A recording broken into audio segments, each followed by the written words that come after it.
Bala birinci adımlarını yapkanının özüne ömrünün yanı taraflarını aça. Birinci adımçıklar elbette doğru olmalıdır. Şu sebepten şu zaman bala doğru ayakkabını giymelidir. Onlarını nasıl doğru seçmek gerek eken? Tamam, bu vakta bugün gelip. Balacıqның ayaqları pek tez ösüyor. Tamam, şu zaman onlar şekilleniyor. Ayağımızın sağlığı ile insanın dayanıp hareket ettiği aparatı bağlıdır. Balalıktan doğru seçilgen ayakkabı gelecekte ciddi hastalıklardan vazgeçmek yardım ediyor. Şunun için bala ayakkabının seçimine ciddi yanaşmak lazım. Для детей есть несколько, скажем так, тоже градаций этой обуви. Есть также самая защитная обувь, есть спортивная обувь и так далее, повседневная обувь. Есть другая форма обуви, это профилактическая обувь, которая обладает особыми свойствами, то есть имеет свойство профилактировать ортопедические заболевания, в частности плоскостопие или плосковальгусную деформацию стоп.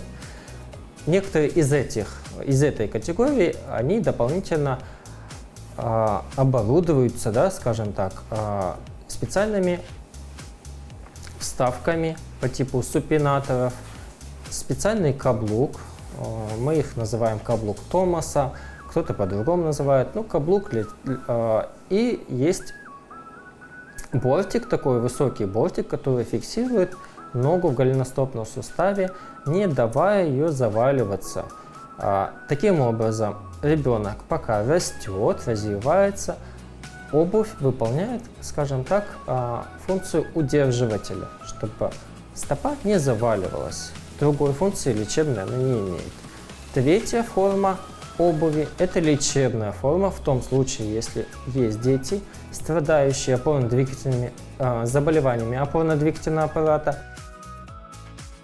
Mütəxəssislər balanın birinci yılları ayaqlarının çəkilinməsinin birkaç basamağını ayıralar. Birinci basamaq bu 12 ayğadır. Adetincə balacıqlar 1 yaşqa kadar yürməyirlər. 8-10 aylıq balalar tek bir şeyge dayanıb durmağa öğrenirlər. İkinci etap 1-3 yaşdır. Küçük bala yürməyə öğrenir, ayaqlarga ağırlıq düşür. Adaleler ve boğumlar kabileşi ve üçüncü etap bu 3-8 yaş. Bu ayaklarının en aktif ösken ve şekillengen devirdir. Tamam, bu devirde ortoped ekimini ziyaret etmeye tavsiye edilir. Böyle etip ayağımızın inkişafı doğru ketkenini anlamak mümkün. Gerek olsa ekim ayaklarının koreksiyası boyunca öz şahsi sizge gelişken tavsiyelerini verebilir. Мы как ортопеды, да, не стремимся рано начинать одевать профилактическую обувь. Не совсем и не всем она полезна. Полезно ходить босиком, это очень полезно, но везде на улице, конечно же, ребенок не будет ходить. Там асфальт, там стекла, там мешок. То есть требуется защитная обувь. То есть если ребенок начинает ходить, ему требуется защитная обувь.